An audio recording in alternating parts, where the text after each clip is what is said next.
პირდაპირ ეთერში პოსტსკრიპტუმ და სტუდიაში დავით გიგალიშვილი აგრძელებს თქვენთვის მუშაობას. მაშ ასე თუ გჯერა წინასწარმეტყველების უყურეთ თუ არა, მაინც უყურეთ. იცით რატომ საინტერესოა? მით უმეტეს რომ ლელა კაკულიასთან ძლიერნი ამა ქვეყნისანი დაიარებიან და მისი შინაგანი მზერა გასცდა საქართველოს ფარგლებს.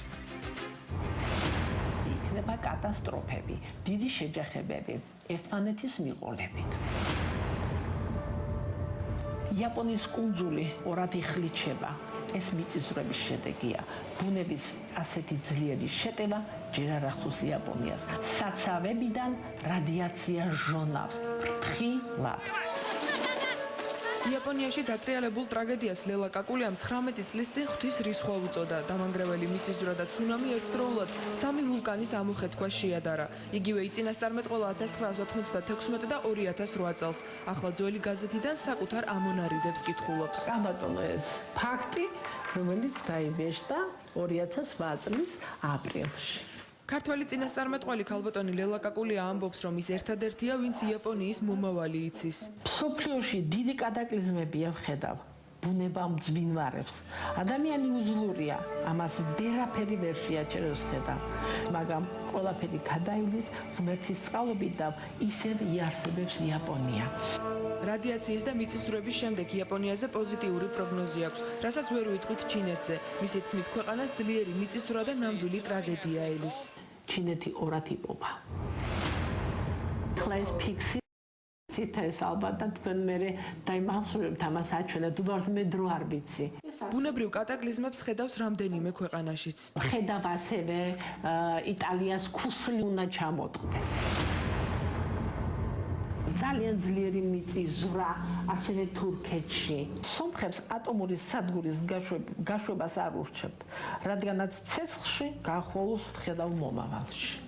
მეზობელ ქვეყნებში მოსალოდნელი უბედურებების მიუხედავად ჩვენს ქვეყანაში საფრთხეს ვერ ხედავს. პირიქით მის წინასწარმეტყველებებში საქართველოს შვეიცარიის დონეზია და დაკარგულ ტერიტორიებსაც ვიბრუნებთ. ჩემოსაყვარლო ქართველებო, დაგვიტმობე ჩვენს მიწებს, ტრაპიზონსაც, სამაჩაბლოსაც და აფხაზეთსაც, საინგილოსაც. არ არის ეს ზღაპარი, ეს არის აბსოლუტური სინამდვილე. არა, დრო არ არსებობს, დრო კოსმოსში არ არსებობს. მოარული მითისჯერა 2012 წლის შესახებ და ვერც გლობალური დათბობის შედეგად გამოწვეულ კატასტროფებს ხედავს. ქართველი წინასწარმეტყველის თქმით, აპოკალიფსი სამყაროს არ ემუქრება, მაგრამ სხვა მრავალი საფრთხე არსებობს. მაგალითად, მესამე მსოფლიო ომი. მესამე მსოფლიო ომი გარდაუვალია ეს ომი, მაგრამ ეს ომი დიდხანს არ გაგრძელდება. მუსულმანები ერთიანდებიან, ქრისტიანები და მუსულმანები ერთმანეთს უპირისპირდებიან. ნუ რას ვთქვი, ხო ყველაფერი ფაქტიურად სრულდება, მაგრამ არანაირად არ მინდა ხალხი დავაშინო. აფრიკის ქვეყნებს ომები გაჩაღდება. აი ეს პატარ-პატარა მონაკვეთები, ნიგერია, მალი და უშაქროთებია, ლიბია. ლელა კაკულიამ სახელი წინასწარმეტყველებებით გაითქვა სტუდენტობის პერიოდიდან ჩანაწერებს აკეთებდა. ხილვები კი ბავშვობიდან ჰქონდა. სახლში უამრავ ხელნაწერს ინახავს. 90-იან წლებში ის აგვისტოს ომზე წერდა. ჯერ კიდევ მხედრიონის დროს წინასწარმეტყველებდა ნატოსკენ მიმავალ გზაზე და ნავთობსადენზე, რომელიც საქართველოზე გაივლიდა. რუკაზე მონიშნა რუსის ჯარის მიერ ოკუპირებული რეგიონებიც. 92 წელს ახეს რუსული ჯარების გადაადგილება ახალგორისა და იმის და ეს 2010 წლის. ხო, 92-ია. ამბობს, რომ გააფრთხილა საქართველოს პირველი პრეზიდენტი ზვიად გამსახურდია წინასწარ უთხრა მოსალოდნელი გადატრიალების და სიკვდილის შესახებ. მოკლეს რა თქმა უნდა. ალბათ არსებობენ ადამიანები, ვისაც მისი სიტყვების არ სჯერა, მაგრამ არიან ისეთებიც, ვინც ლელა კაკულიას წინასწარმეტყველებას სახელმძღვანელოდ იყენებს. აქ ძალიან ბევრი ადამიანი თქვენს ამბებზე, ძალიან ბევრი. საჯარო მიღებები არა აქვს, მაგრამ წლებია მის კაბინეტს მრავალი ცნობილი პოლიტიკოსი თუ საზოგადო მოღვაწე სტუმრობს. ამბობს, რომ მოსალოდნელი საფრთხის შესახებ ზურაბ ჟვანიაც გააფრთხილა. საუბრის დეტალებს არ ამხელს, მაგრამ სხვა სტუმრების სიას თამამად გვაცნობს. Eduard Surmanidze, მე და მედიკო, Daniel Cohen.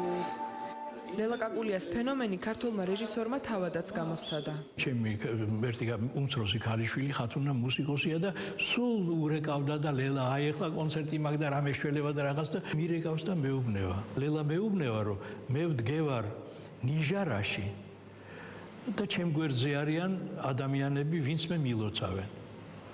და მამა იცი რა არის კონკურსი. სადაც მე უნდა დაუგრა დარბაზი საკონკურსო ნიჟარის ფორმის არის. აი, ეხლა წარმოიდგინეთ.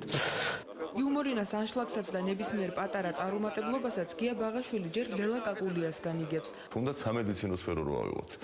არაერთ ჩემ მეგობარს, ახლობელს, ოჯახის წევრს, ნათესავს, ჩემი ჩათვლით დახმარებია ის ამ კუთხით. თავად ლელა კაკულია ტელევიზიით ხშირად გამოჩენასერიდება. საზოგადოება მისი წინასწარმეტყველებების შესახებ მისივე საავტორო გაზეთიდან იგებს. ლელა კაკულიას გვერდით ყოველთვის არიან მისი ნდობით აღჭურვილი პირები, დავით კვირკველია და გაზეთის რედაქტორი ირინა გელაშვილი. მის ნახატებსაც ისინი გვაჩვენებენ. ეს არის კოსმოსი. ხატავს აბსტრაქტულად იმას, რასაც ხედავს და იმას, რისი ამოკითხვაც მხოლოდ მას შეუძლია. ამბობს, რომ ენერგიას კოსმოსიდან იღებს და მისი ფენომენი ამოუხსნელია. ყავს მეუღლე, 3 შვილი და შვილიშვილები. ასევე ბრაზიანი წიფანი, რომელიც სულ მის გვერდითაა.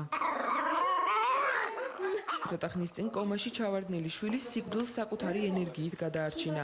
ამას თავად ოჯახის წევრები ყვებიან. მეუღლისთვის კი მომავალი არასდროს უწინასწარმეტყველებია.